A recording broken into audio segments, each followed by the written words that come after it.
tema kita apa? Khasiat basmalah, keagungan bismillah. Saya kurang agung untuk membicarakan bismillah yang sangat agung.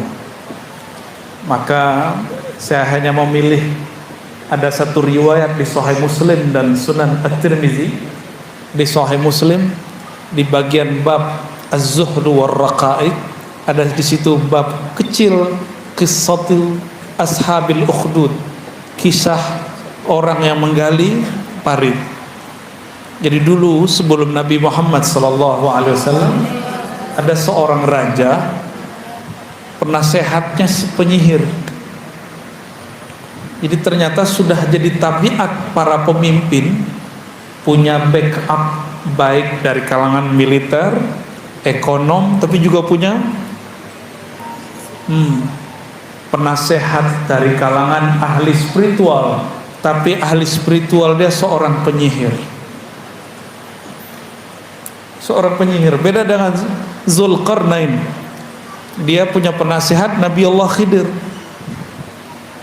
Beda dengan Nabi Sulaiman. Dia punya penasehat, punya tim yang kemudian memindahkan istana Bilqis cukup dengan Ismul A'zam, nama Allah juga, Bismillah juga, tapi Bismillah pakai apa gitu. Jadi Bismillah itu akan muncul rahasianya dengan berbagai macam rahasia jika ditambahkan setelah nama itu Bismillah apa gitu. Untuk jaga diri Bismillahirrahmanirrahim yadurru ma'asmi syai'un fil ardi wala fis sama. Untuk meruqyah Bismillahi urqiq.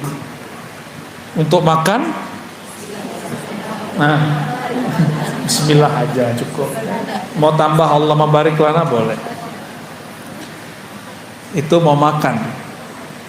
Kalau Buya dulu habis akad nikah, bismillahnya gimana Buya? Ada bismillahnya?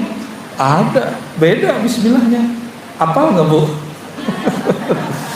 Bismillahirrahmanirrahim. Tuh.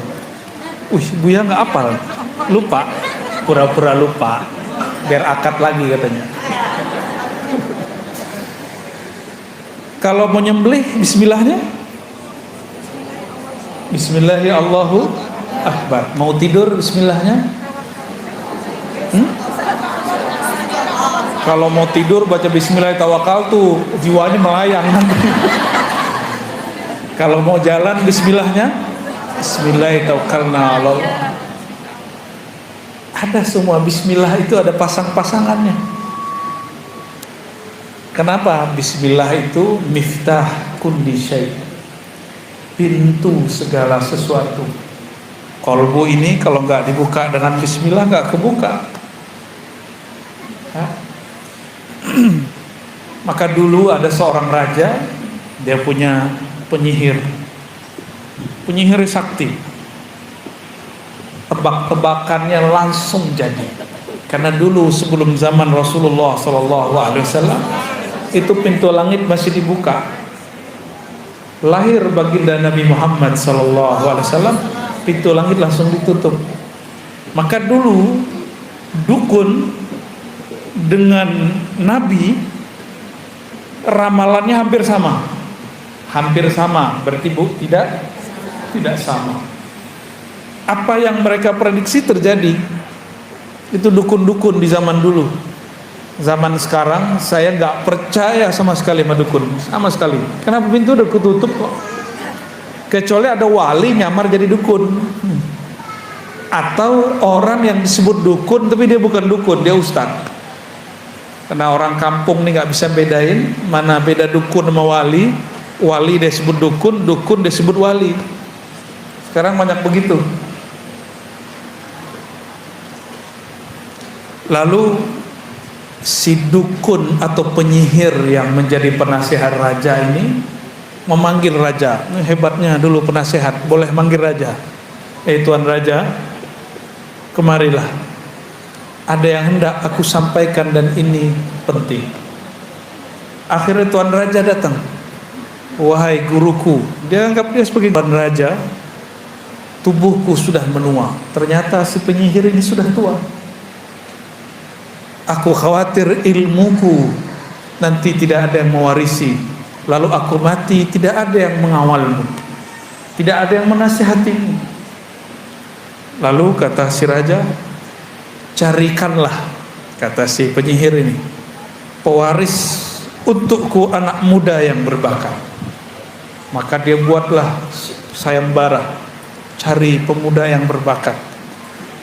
Dari sekian banyak pemuda, ada satu pemuda yang sangat unik, terpilih menjadi orang yang akan belajar mewarisi ilmu penyihir. Jadi ilmu sihir itu bisa diwariskan.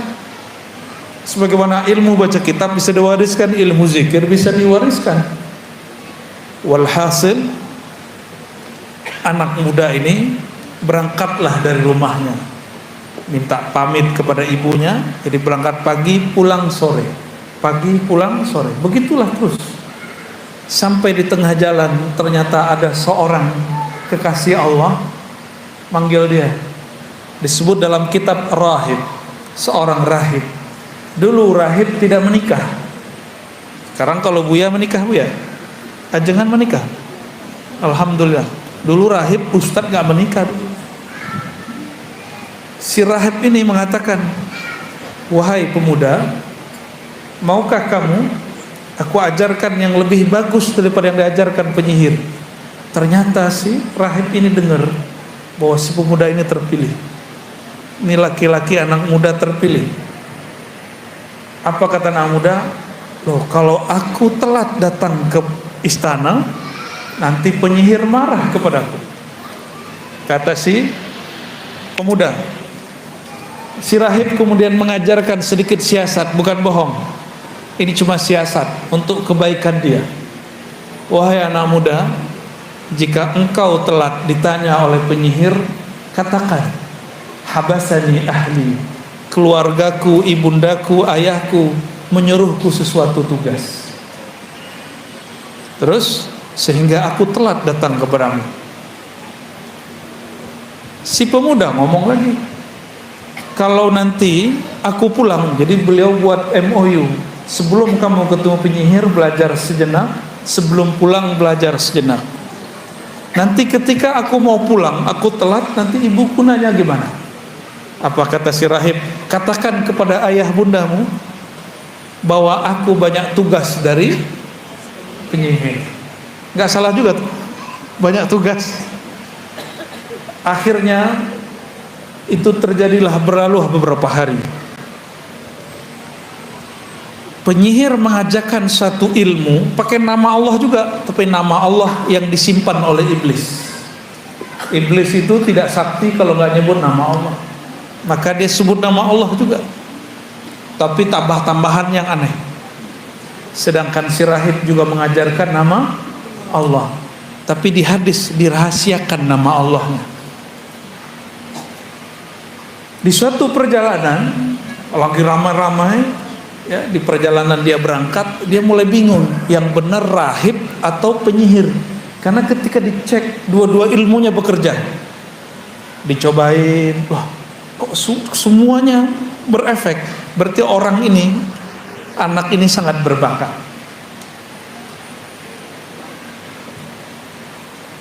Ketika mereka berkumpul, orang-orang di kampung berkumpul, di kota berkumpul, tiba-tiba ada satu binatang masuk ke kampung. Dia lagi bergumam, mikirin, guruku penyihir, guruku rahib, ikut siapa? Sampai pusing kepala dia. Ketika semua orang berkumpul dan menjerit, ada yang masuk ternyata al-asad. Di dalam bahasa Arab al-asad artinya singa. Singa itu berbahaya, buas. Semuanya berteriak kecuali dia baru kaget. Melihat ada singa, dia kemudian maju. Jadi pahlawan. Ternyata dia maju bukan jadi pahlawan. Dia ambil batu, dia lagi ngecek ilmu siapa yang lebih manjur. Apa kata dia? Yang pertama mengajarku bukan penyihir tapi rahib, karena sebelum ketemu penyihir ketemu rahib dulu.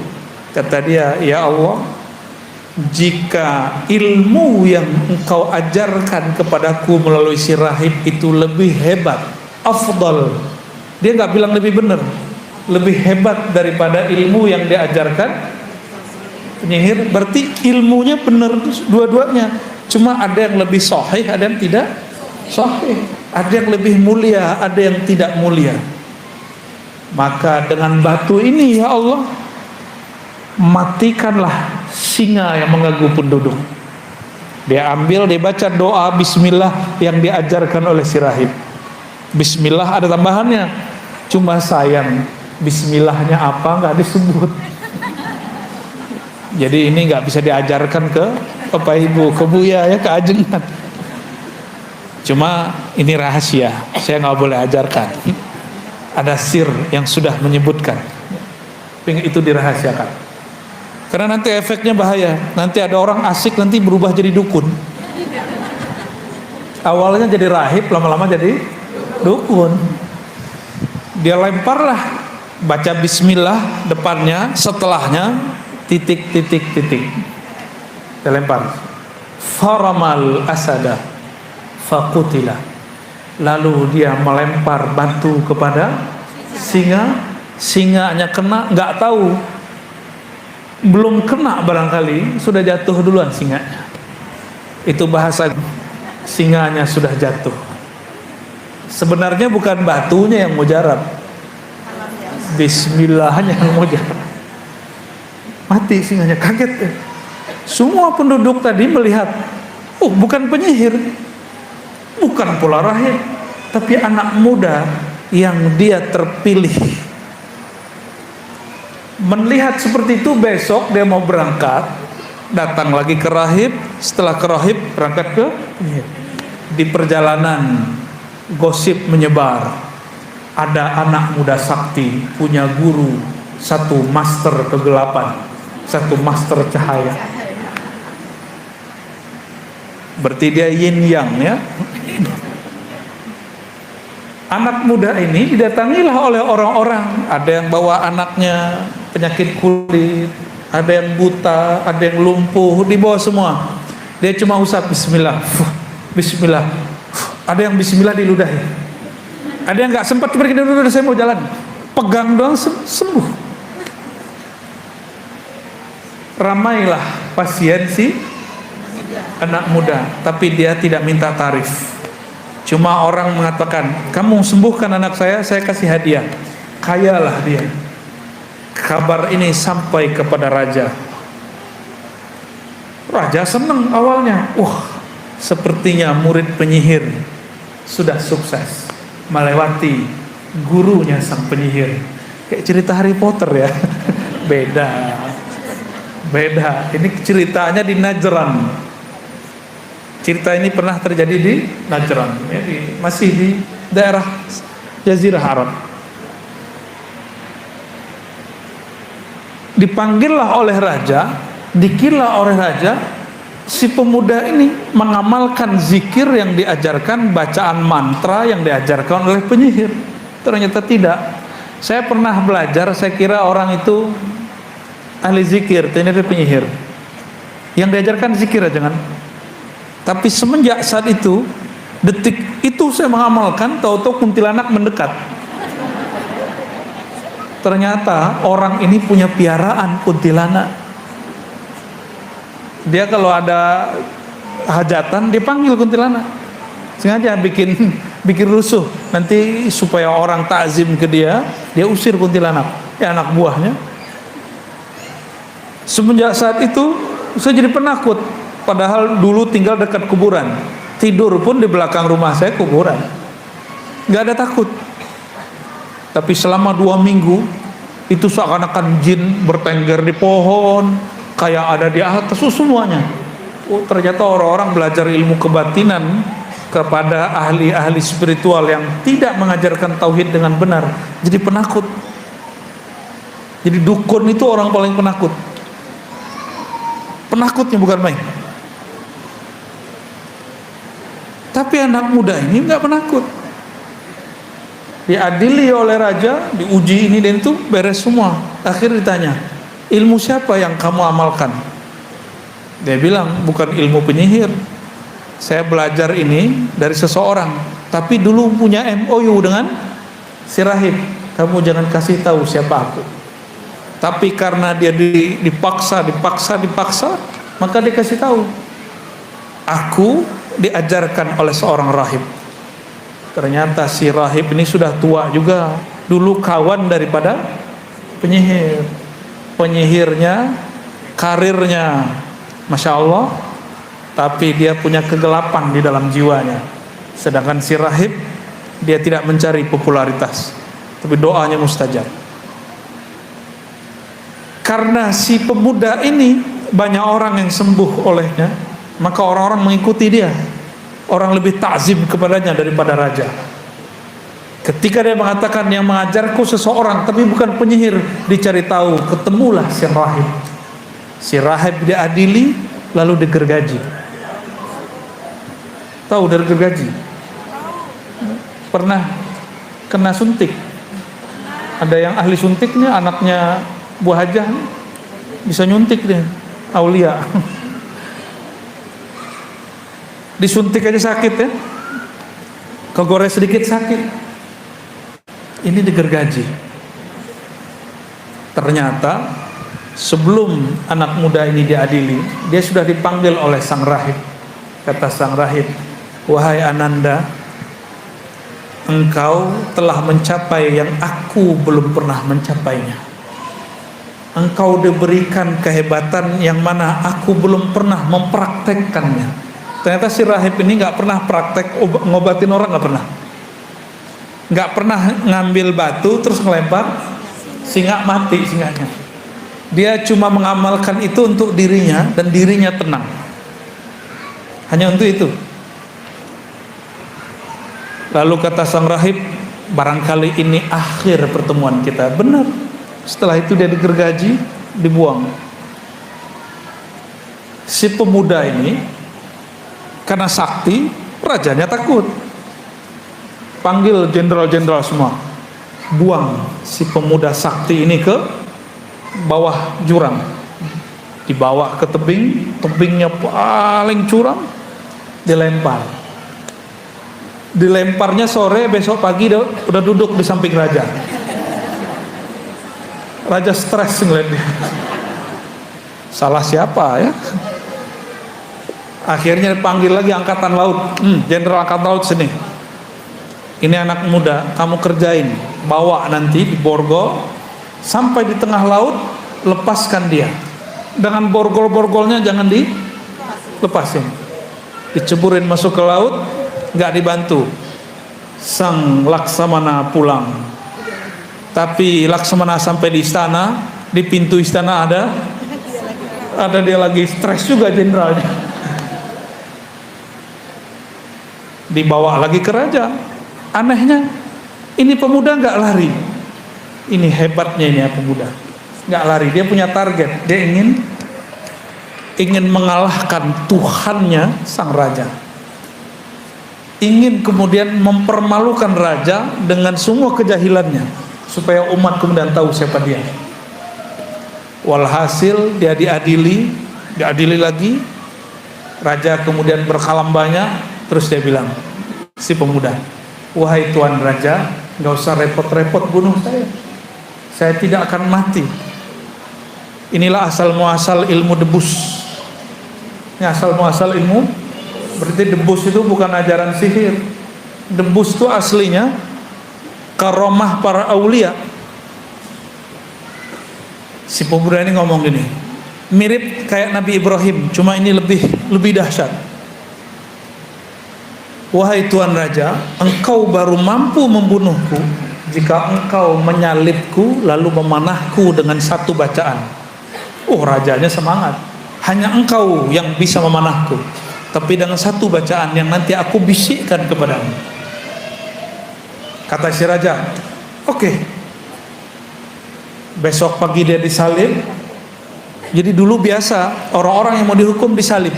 Jadi itu bukan ajaran Kristus. Itu memang sudah kebiasaan orang lama. Tahanan-tahanan, orang jahat, orang-orang yang dibenci oleh penguasa, dia kemudian disalib.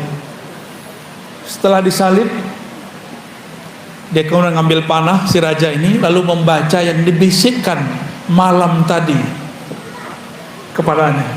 Tolong kamu hafalkan ini, kata si anak muda. Hanya kamu yang boleh membaca ini dan yang mujarab baca ini. Yang lain tidak. Panglima tidak, jenderal tidak, para jurid tidak. Karena semua kesaktian mereka itu di bawahku semua. Lebih sakti daripada panglima dia. Maka dia ambil panah yang paling bagus,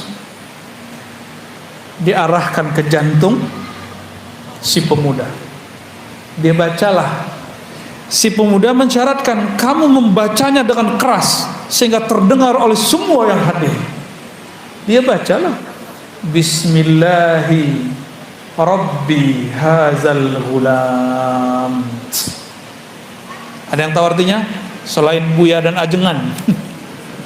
Bismillahi, dengan nama Rabbi haza ghulam, pemuda, dengan nama Allah Tuhan yang disembah oleh anak muda ini. Melesat kena jantung, tubuhnya berisikan nama Allah, tidak akan tembus kecuali panahnya diisi dengan kalimatullah. Tembus, benar-benar tembus, dan dia mati.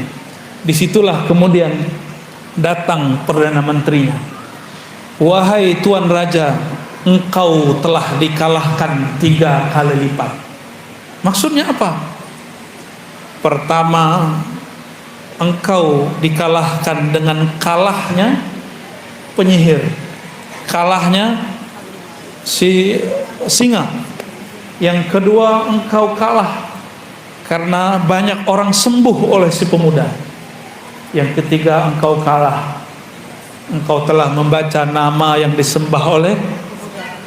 Itu semua yang hadir langsung bertobat kepada Allah, bersyahadat dan mengatakan, kami bersaksi menyembah Tuhan yang disembah oleh pemuda ini.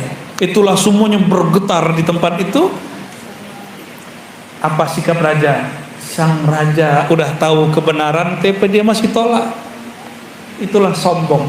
Sombong itu ciri-cirinya tahu kebenaran dia tolak. Gengsi. Sudah lama dia jadi Tuhan. Apa dia katakan? Semua Algojo disuruh gali parit. Siapa saja yang tidak mau kembali menyembahku, maka akan dikubur hidup-hidup. Itulah yang diceritakan dalam surat Al-Ukhdud itu. Qutila ashabul ukhdud, ya, tentang parit. Itu kejadiannya. Dan di masa Sayyidina Umar dapat kabar dari gubernurnya di daerah Najran bahwa di situ ada kuburan. Si pemuda tadi dikubur biasa, sedangkan si raja nggak tahu, ya, matinya nggak jelas. Tangan si pemuda ini nggak pernah hancur. Betul, jantungnya tertusuk tapi badannya tidak pernah hancur. Bumi sayang kepadanya. Tangannya ketika digali keluar masih utuh dan berdarah segar. Diusut-usut ketemulah siapa nama orangnya, ya.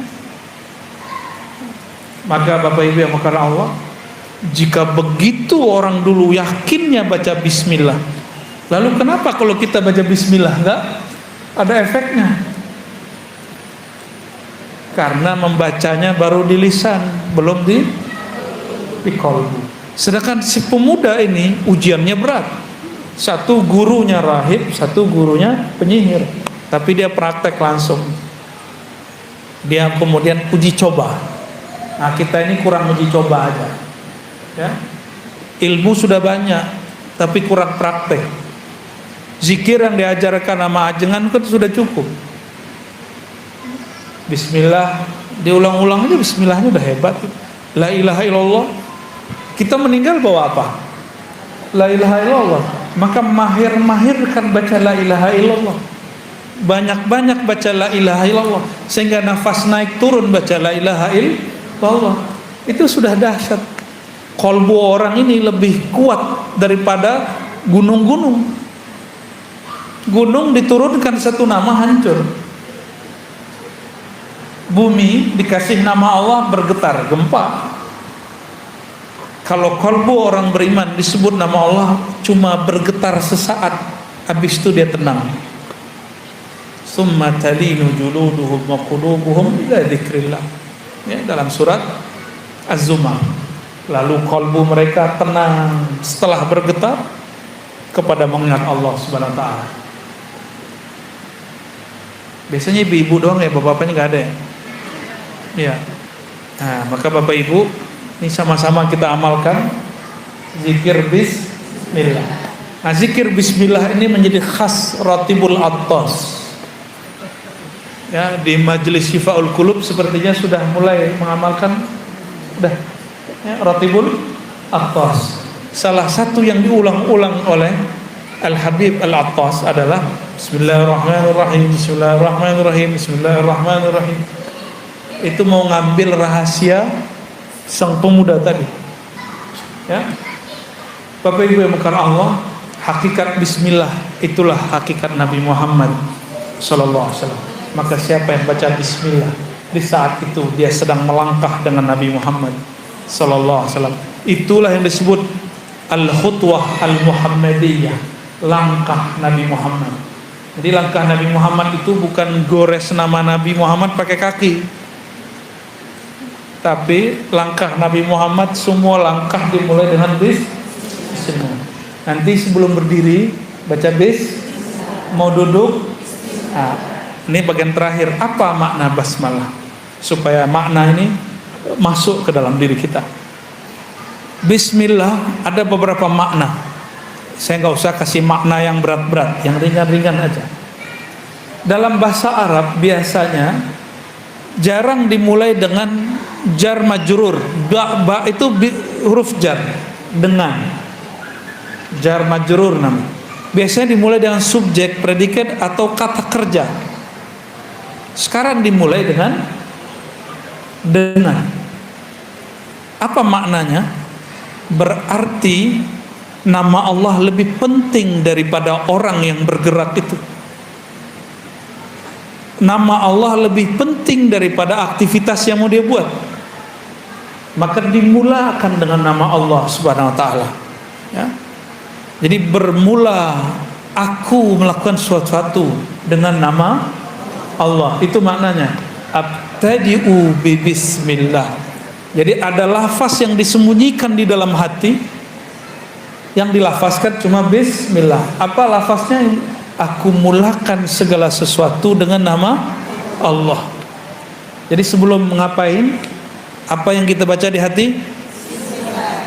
Lisan, di hati. Aku mulakan segala sesuatu, baru baca bismillah. Orang melakukan ini 40 hari aja jadi kekasih Allah, jadi wali Allah langsung. Karena 40 hari dia mengamalkan itu, mau ngapain aja, mau berdiri, duduk, makan, mau ngapain saja begitu. Ciri-ciri kekasih Allah, lisannya la yazalu rataban bizikrillah, senantiasa basah menyebut nama Allah. Lisan hakiki bukan ini, lisan hakiki ada pada kalbu. Kalbu yang selalu tidak putus menyebut namanya. Kalbu itulah kalbu kekasih Allah. Kekasih Allah itu bukan orang yang punya performan berserban berkopiah, tapi orang yang di dalam kalbunya ada hiasan Bismillahirrahmanirrahim. Tadi baca kayak pakai baju, pakai jilbab, pakai bismillah nggak Bu? Beneran. Copot baju baca bismillah nggak? Beneran. Ntar diintip sama jin-jin nakal.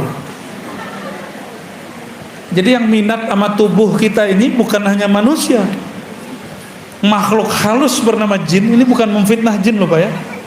Itu minat sama tubuh ibu-ibu, tubuh bapak-bapak ini. Hati-hati, ada jin nakal juga, bisa ngerangin jangan mau buyain. Tapi kalau mereka buat dipegang, kebakar, jinnya kebakar, panas. Ada nama Allah di dalam badannya ya. Alhamdulillah. Mau nama Allah mengalir di setiap darah, amalkan zikir khafi yang diajarkan ajengan. Zikir khafi udah diajarin. Zikir khafi setelah baca la ilaha illallah, diam, lidah dikunci, jantung kolbu ikatkan dengan namanya. Sebut nama Allah, Allah, begitu. Allah, Allah. Maka setiap darah itu memompahkan darahnya, jantung memompahkan darah ke seluruh tubuh. Di darah itu ada namanya. Kalau nanti malaikat maut mau cabut, dia lihat ada nama Allah. Wah, ada engkau ya Allah, namamu. Maka dia lapor, ya Rabb, di dalam tubuh si fulan ada namamu, sedangkan engkau tidak pernah jauh dari hamba yang ada namamu. Apa kata Allah? Lembutkan ketika engkau mencabut nyawanya. Nggak bisa juga. Maka ada satu jalan lagi. Orang kalau baca nama Allah, kolbunya langsung dipindahkan. Detik itu orang baca nama Allah dipindahkan ke taman surga. Cuma kita nggak nyadar kan? Jadi setiap orang yang zikir, di detik dia berzikir, ruhnya Allah pindahkan ke dalam taman surga. Cuma orang itu nggak sadar. Kenapa? Kolbunya punya mata basirah belum terbuka. Kalau Allah bukakan sekali, dia akan merasakan minimal ketenangan. Tenang itu sudah di surga itu. Karena mata ini tidak bisa mengibaratkan apa yang dirasakan kolbu. Nabi mengatakan mala ainun ra'at. Mata tidak pernah memandangnya, telinga tidak pernah mendengarnya, tidak mudah juga terbersit di kolbu manusia. Kolbu manusia. Tapi kalau kolbu ini mengenal Allah, apa kata Nabi?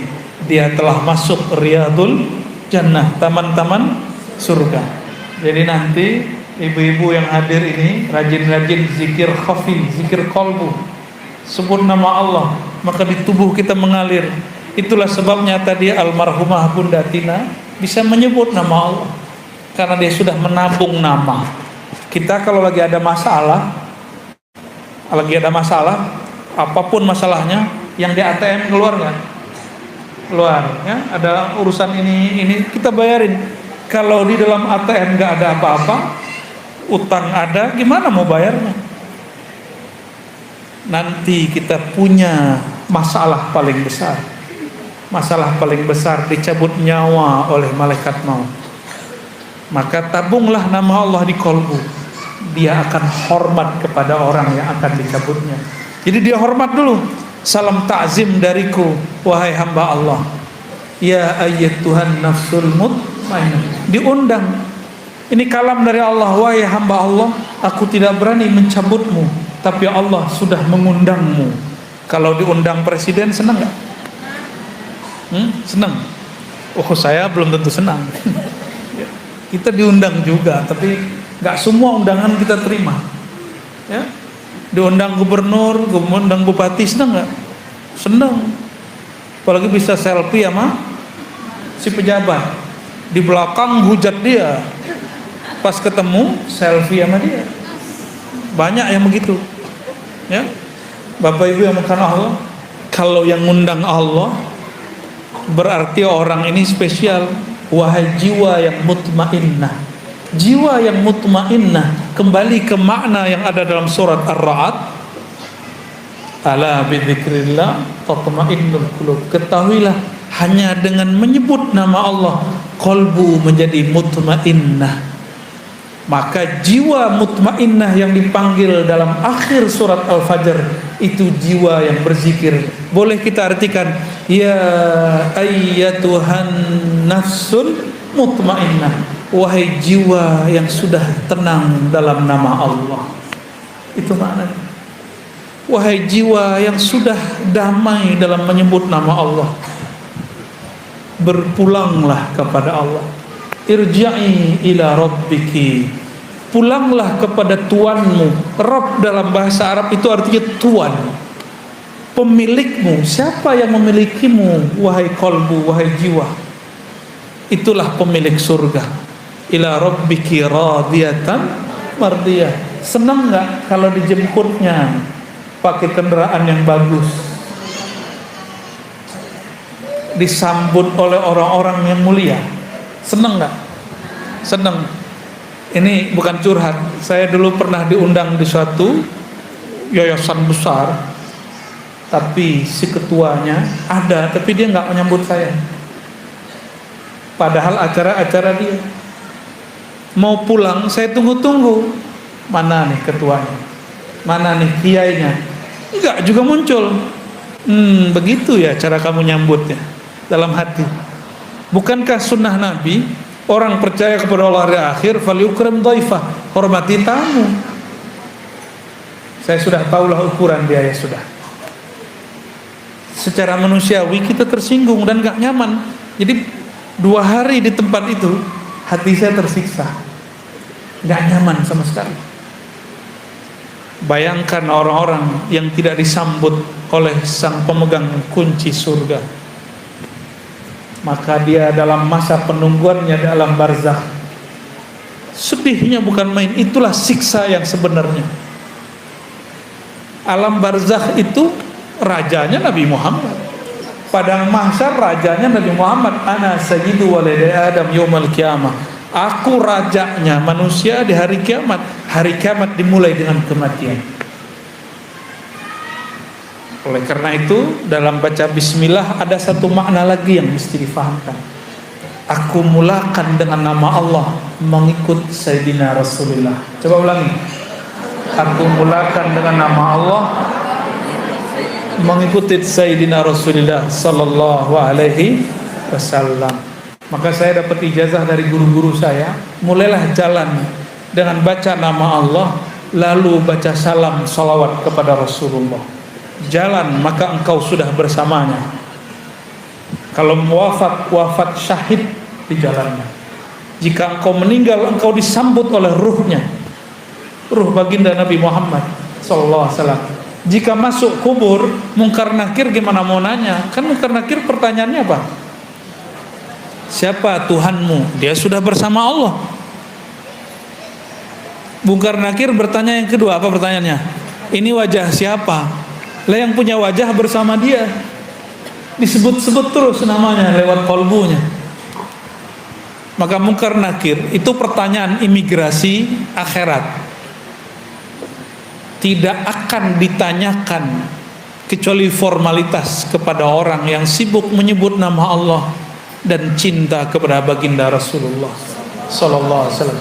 Semoga kita yang hadir semua ini, Bapak Ibu semuanya, orang-orang yang hatinya larut dalam nama Allah, kolbunya penuh cinta Rasulullah.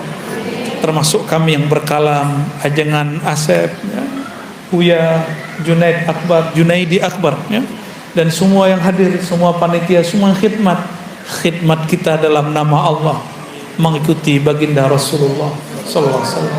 Ya. Enggak ada tanya jawab kan? Ada. Ada. 2. Oke. Tafadhal.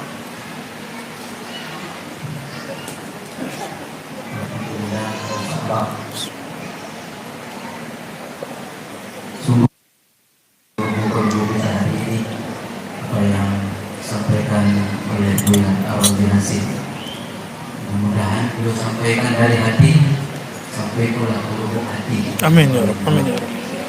Kita meninggal dalam kalimat Allah. Mungkin kita buka 2 pertanyaan saja. Ada tadi yang sempat menulis? Kalau sudah ditulis sampaikan ke depan atau langsung? Silakan. Oh iya, dari depan dulu. Ya, anak muda kita nih. Bismillahirrahmanirrahim. Assalamualaikum warahmatullahi wabarakatuh. Mohon izin kepada Tuan Guru Buya Rozi Hasib dan juga Ustaz Junaidi Akbar dan juga Ustaz saya Ustaz Asif Romani. Mohon izin menyampaikan Ustaz dan izin bertanya mengenai hal kita kalau bertawajuh, Buya.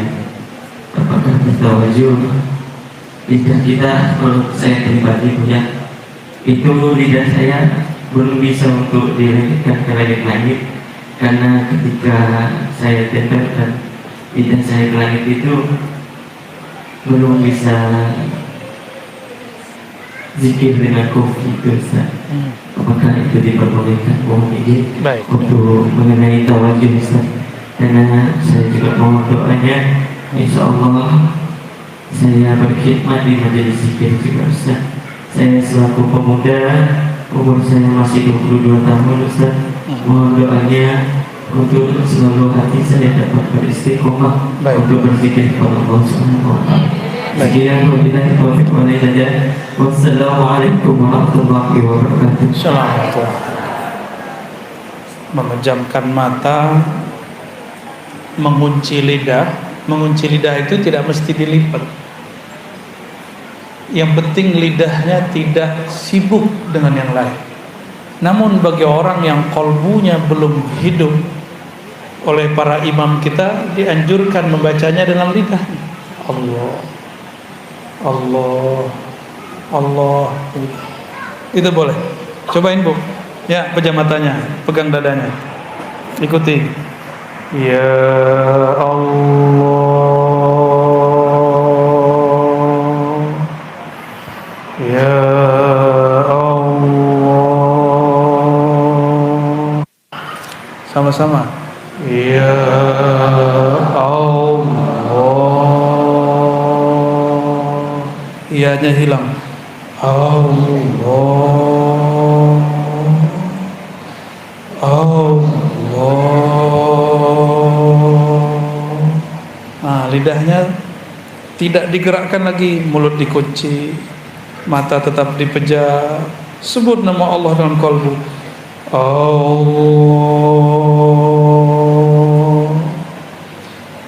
Allah, ya Allah, Muhammadur Rasulullah SAW. Ya, cukup. Terasa nggak terasa, nama Allah sudah masuk. Ya, jadi rasa itu nggak mesti dikunci lidahnya. Yang penting kolbunya bergerak menyebut nama. Karena hakikat yang menyebut nama itu kolbu. Tapi jika kolbu belum bisa sendiri, temani dengan lidah. Allah, Allah, Allah. Tapi sebaik-baik zikir khafi, ma khafi, yang suaranya tidak terdengar. Kita baca dengan lidah, tapi cuma kita yang dengar. Itu juga boleh. Ya, jadi jangan sampai kalau lidahnya belum dikunci ganggu orang. Gitu ya. Nikmat orang yang kolbunya ada nama Allah, hidupnya nggak pernah kesepian.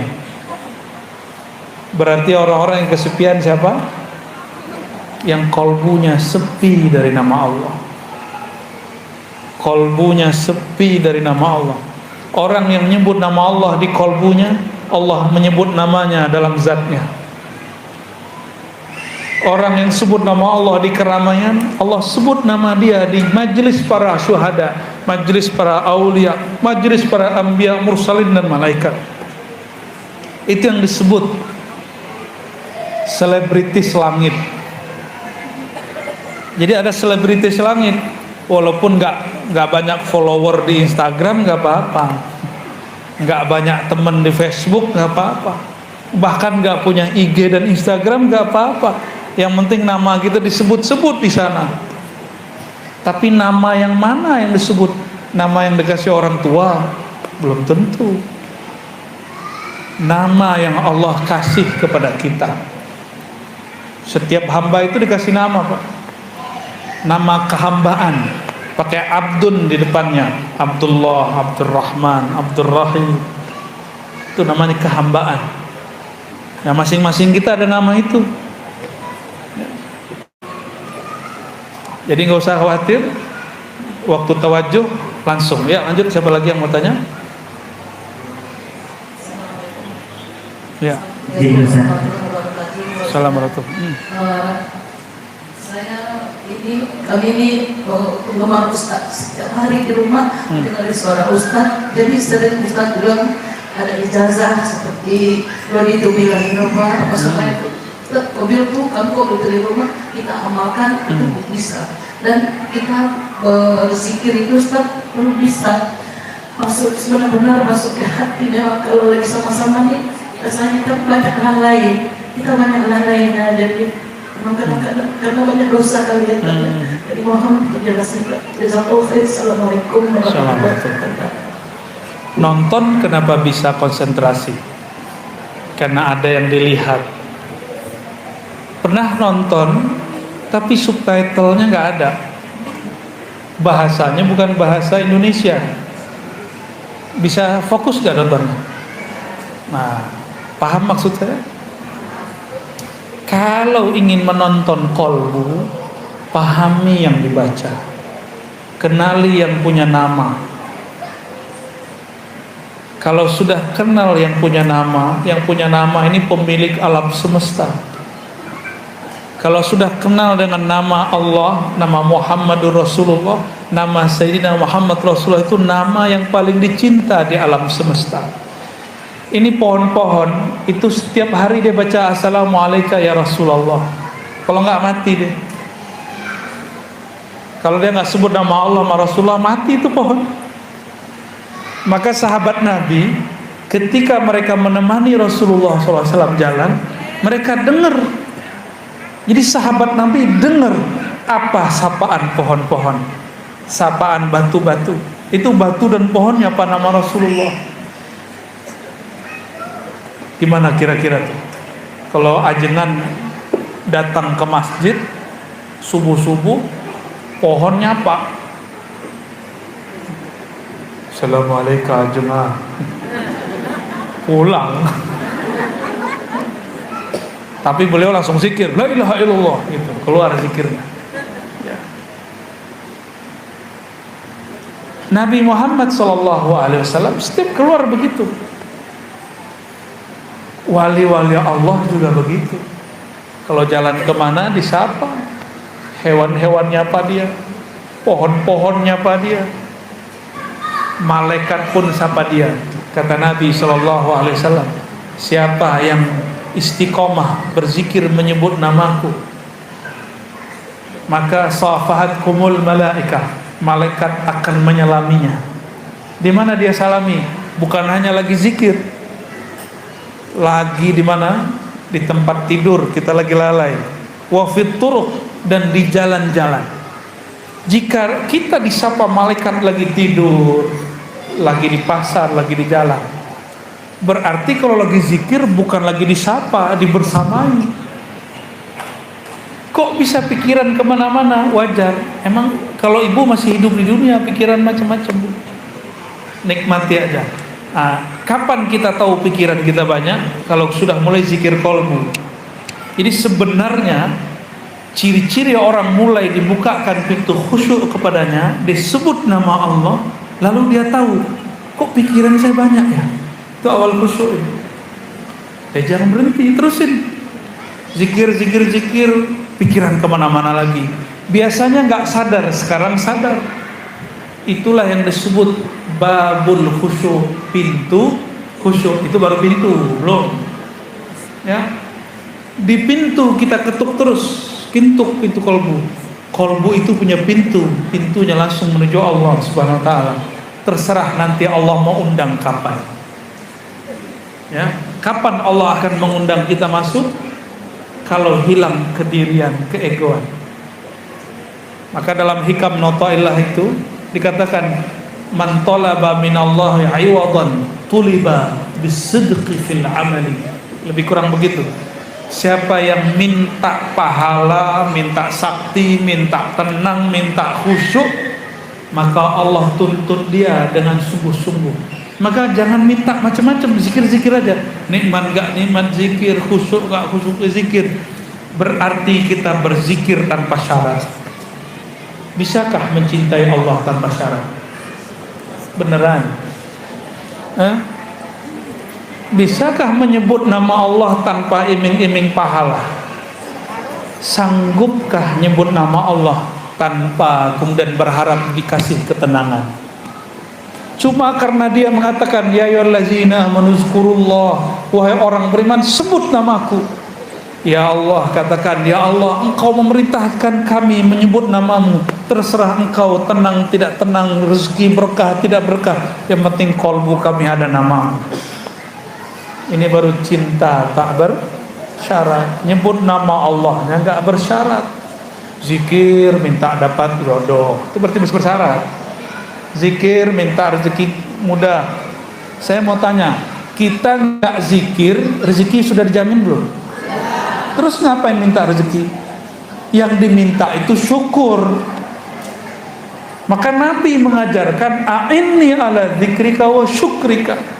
Bantu aku menyebut namamu dan syukur. Kalau syukur pasti ada rezeki. Berarti rezeki sudah dijamin, tapi syukurmu belum tentu ada. Maka saya mohon maaf, saya nggak pernah minta rezeki, Pak. Serius. Saya nggak pernah minta fulus rupiah, dolar, ringgit. Nggak pernah. Yang saya minta, ya Allah, bantu hambamu ini yang lalai ini mensyukurimu. Kalau syukur berarti nikmat ada di tangan nggak? Pasti di tangan. Gak mungkin Allah bantu kita bersyukur, nikmat dia nggak ada di tangan. Paham? Ya, jangan minta duit, jangan minta yang aneh-aneh, minta saja syukur, minta mampu zikir, minta husnul khatimah. Gak usah minta umur panjang, mohon maaf. Nih kalau para kiai ngajarkan umur panjang, nanti dipanjangkan 1000 tahun, giginya ompong semua, jangankan gitu, umur 80 sudah mulai turun kok. Umur 60 udah mulai turun kok ya, kena gravitasi bumi ya, giginya sudah berpulang kepada Allah, gigi udah duluan pulang.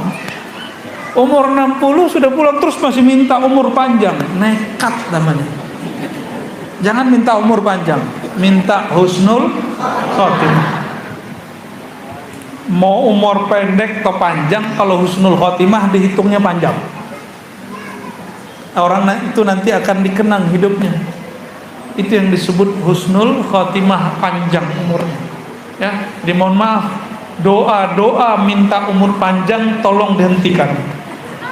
Kalau mau minta umur panjang seperti di hadis Tirmizi, khairukum man tala umruhu wa hasuna amaluh.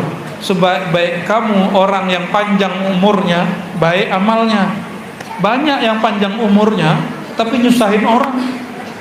Panjang umurnya tapi dia sudah lupa sama dirinya. Untuk apa hidup begitu? Di Banjar Ibu, ada orang umur 200 tahun, 300 tahun ada. Cuma orangnya dirahasiakan Allah. Ada yang lebih barangkali. Kita ketemu murid-murid beliau. Ada. Loh, mana mungkin Ustaz ada orang umur di atas begitu? Saya tanya balik, Allah sanggup gak memanjangkan umur iblis? Iblis loh ya. Iblis sudah berapa umurnya?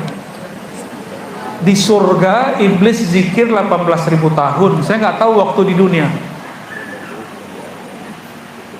18.000 tahun di surga. Gimana? Umurnya panjang.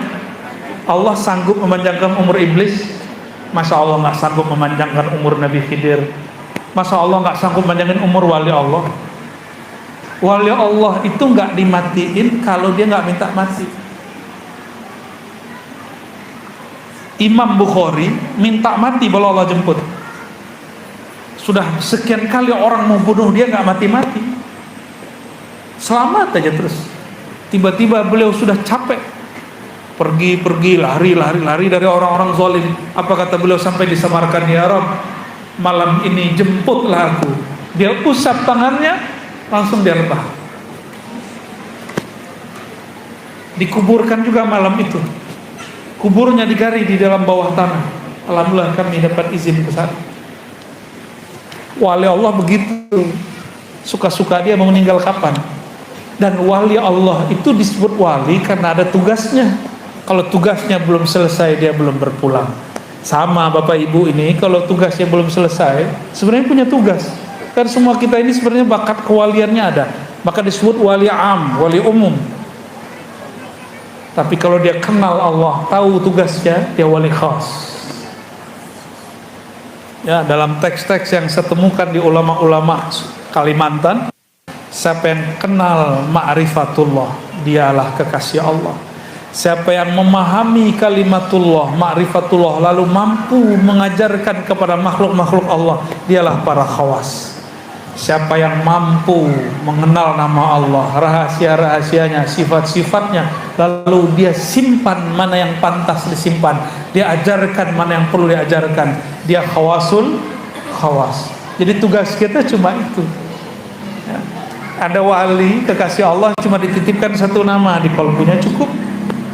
Gak usah banyak-banyak. Ya. Sudah jam 11. Hah? Kita sampai jam berapa? Sudah. Wah, sudah selesai kata Bunda Hajah. Bapak Ibu yang bukan Allah, ya, kita tutup dengan doa ya. Mari. Semua yang saya ijazahkan di kajian-kajian yang Bapak Ibu dengar, selama sumbernya tidak potong-potongan yang tidak bertanggung jawab, silakan diamalkan. Kecuali talqin. Talqin mesti ke ahlinya, tidak bisa talqin min tariq online. Mesti langsung kepada ahlinya. Maka ambil ke beliau yang sudah dapat izin dari guru-gurunya, tidak masalah ambil talqin dari siapa saja. Tapi kalau baiat tariqat cukup satu syekh. Kecuali sudah jadi mursyid. Mursyid boleh banyak kapalnya. Ya, orang kaya punya banyak rumah. Orang yang berniaga pun punya banyak kendaraan. Begitu juga kekasih-kekasih Allah, aset rohaninya banyak. Jalan menuju Allahnya setiap nafas naik dan turun. Mari kita tutup dengan doa. Innallaha wa malaikatahu yusalluna 'alan nabi.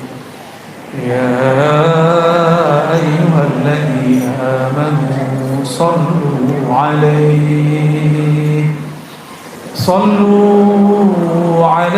wa sallimu taslima. Labbaik Allahumma salli wa sallim wa barik alaihi. Salat Jibril. Sallallahu ala Muhammad. Sallallahu alaihi wasallam. Sallallahu ala Muhammad. Sallallahu alaihi wasallam. Sallallahu ala Muhammad. Sallallahu alaihi wasallam. Tala'al badru alaina min saniyatil wada'i wajaba syukru alaina ma lillahi da'i. Sallallahu ala Muhammad. Sallallahu alaihi wasallam. Sallallahu ala Muhammad. Sallallahu alaihi wasallam. Al-Fatihah.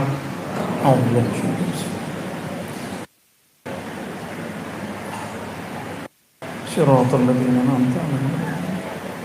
اللهم يا رحمن يا رحيم يا كريم يا عظيم ya man huwa al-ahadus samad.